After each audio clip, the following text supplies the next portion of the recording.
रामपायली में किसान संगठन ने भाजपा सरकार को जगाने के लिए किया सद्बुद्धि यज्ञ, नींद से जागे सरकार। बीते दिनों से लगातार किसानों द्वारा भाजपा सरकार को जगाने के लिए शांतिपूर्ण तरीके से धरना प्रदर्शन किया जा रहा है, जिस कड़ी में आज कृषक भारती संगठन के द्वारा किसान साथियों के सहयोग से रामपायली धान खरीदी केंद्र धरना स्थल के सामने हवन वेदी बनाकर मंत्रोच्चारण के साथ सरकार की सद्बुद्धि हेतु यज्ञ किया गया। इस दौरान रामपायली समेत क्षेत्र के किसान साथी उपस्थित रहे। यज्ञोपरांत बारी बारी से किसान पदाधिकारियों द्वारा भाजपा सरकार को नींद से जगाने के लिए अपने अपने उद्गार प्रस्तुत किए गए, जिसमें किसी ने भाजपा सरकार को वादाखिलाफी की सरकार बताया तो किसी ने धान का समर्थन मूल्य यथाशीघ्र 3100 रुपए करने की बात पर जोर दिया है। इसी दौरान किसान साथियों ने धान के 3100 रुपए समर्थन मूल्य की मांग को लेकर मुख्यमंत्री और प्रधानमंत्री के नाम तहसीलदार महोदय को ज्ञापन भी सौंपा। वहीं किसान साथियों ने बाबा महाकाल से प्रार्थना की कि आपकी भूमि में जन्मे प्रदेश के मुखिया मोहन यादव को सद्बुद्धि प्रदान करें, जिस दौरान किसान साथियों की भीड़ दिखाई दी। वहीं समूचे सद्बुद्धि यज्ञ के दौरान मंत्रोच्चारण की जिम्मेदारी किसान साथी व कृषक भारती संगठन के रामपायली जोन के अध्यक्ष कुंज बिहारी उर्फ मुन्नू दुबे के द्वारा निभाई गई। वहीं मंच संचालन की जिम्मेदारी श्री संजय सिसोदिया द्वारा निभाई गई है। देखे पूरी खबर। ओम त्र्यंबकं यजामहे सुगंधिं पुष्टिवर्धनम् उर्वारुकमिव बन्धनान् मृत्युमुक्षीमां स्वाहा।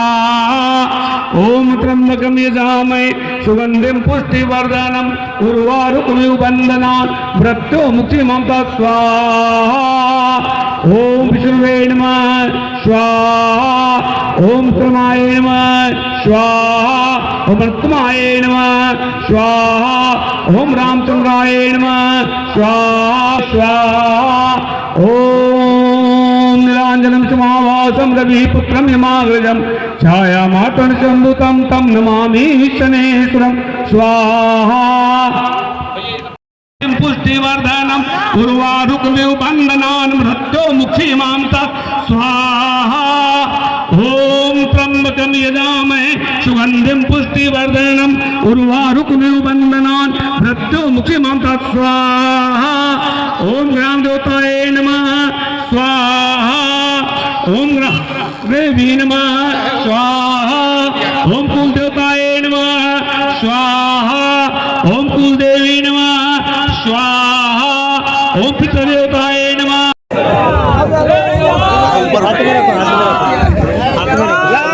बोलिए मेरे साथ बोलिए, बोलिए हे उज्जैन के महाकाल,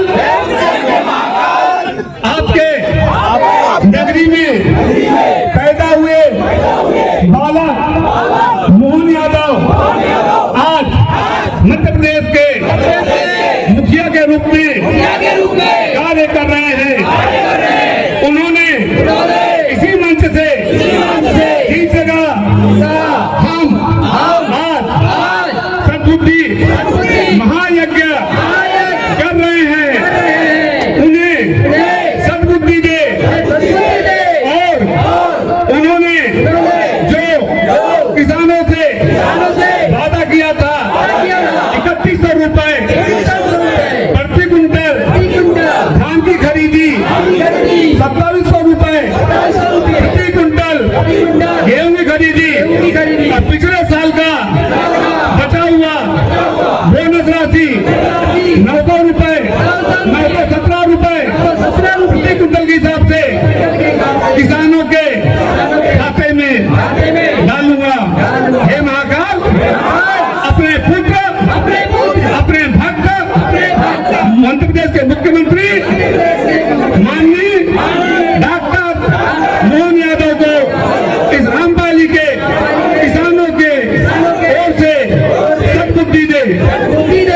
महाकाल भगवान स्वाहा।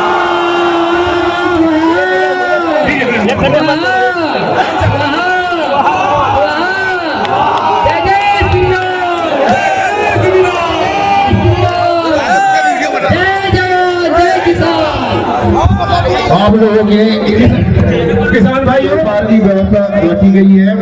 अभी आप जाइए नहीं, अभी ज्ञापन अभी आप ज्ञापन सौंपेंगे, मेरे साथ मिलकर ज्ञापन सौंपेंगे। पहले आप ज्ञापन सुन लीजिए। किसान भाइयों आप ध्यान, सरकार ने हमें दिया तो कुछ नहीं,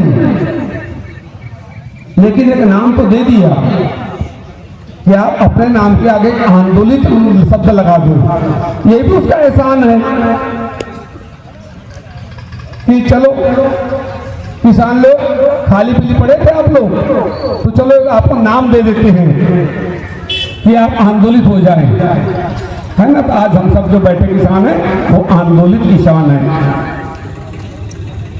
मंच में मेरे साथ माननीय हरिगिरे जी मेरे बड़े भाई, माननीय पालेवार जी हमारे सब सीनियर हैं, मंचा से मेरे सब साथी लोग हैं, किशोर भैया हैं, भूपेश भैया हैं, रवि भैया हैं, हमारे सीनियर पटवारी साहब हैं, और इन्हीं के नेतृत्व में हम सब राजनीति सीख रहे हैं। राजनीति शब्द का मुझे प्रयोग करना पड़ा। जिस राजनीति शब्द को अनुचित माना गया है, बोला गया, किसानों से प्रस्ताव पास किया गया कि राजनेता को अपने मंच पे नहीं आने देना है, उस शब्द का प्रयोग मुझे आज मजबूरी में करना पड़ा कि मैंने इन लोगों से राजनीति सीखा है। जब तक के हम लोग किसान संगठन बना के रहेंगे, तब तक चौधरी चरण सिंह जी से लेकर के नयन सिंह टिकैत के पुत्र राकेश टिकैत, उसके बाद उनका पुत्र, और हमारे यहाँ पे हम सब सिर्फ आंदोलित किसान कहलाए हुए हैं। कभी सिंधु बॉर्डर पर, कभी पलवल बॉर्डर पर, कभी बालाघाट में, कभी रामपायली में, कभी मेरठी में, कभी लालबर्रा में, लेकिन हम सिर्फ संगठित किसान संगठन के अंदर रहेंगे। और इस देश में लोकतांत्रिक व्यवस्था है, कार्यपालिका है, न्यायपालिका है, विधायिका है। संगठन के पास कोई शक्ति नहीं है, संगठन के पास शक्ति से बस झुकाने की है। तो क्या हम सिर्फ झुका के जीवन में यही काम करेंगे? क्या करेंगे? ठंड में पड़े हैं यहाँ पे, 2 महीने और पड़े रह जाएंगे, फिर जीत मिल जाएगा, हम सोचेंगे मेरी जीत हो गई। ये कैसी जीत है मार्गो? हमने अपना घर द्वार छोड़ दिए, ठंड में पड़े हुए हैं, अपना व्यापार बंद पड़ा हुआ है, सिंधु बॉर्डर पे हमारे 700 लोग मर चुके हैं। ये कैसी जीत हमारी? कृषि कानून को वापस ले सरकार जी, मोदी सरकार का, सरकार की जीत है वो, हमारी जीत नहीं किसानों की। जिससे हमने अपनी जीत सोचा कि हमारा किसान जीत गया, सरकार कानून वापस लेना पड़ा, वो सरकार की जीत हुई।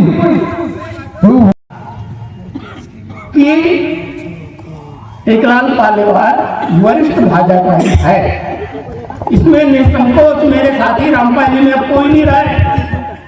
सेठ जी के सामने विरोधी बोलने को कतराते थे, बोल नहीं सकते थे।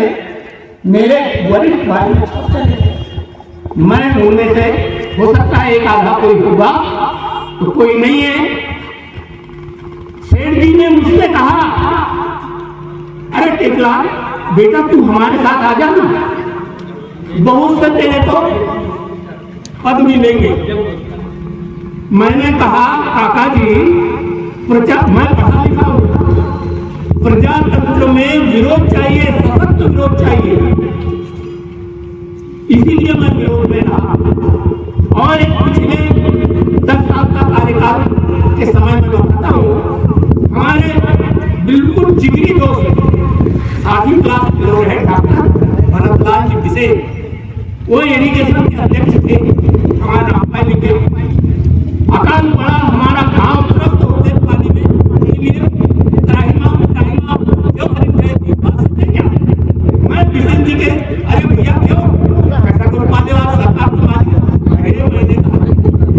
अरे मैंने कहा भैया आप पंडाल लगाओ, मैं आपके साथ बैठता हूं। हमने पानी की मांग के लिए डॉक्टर साहब के साथ में पंडाल लगा के थाने के सामने बैठे।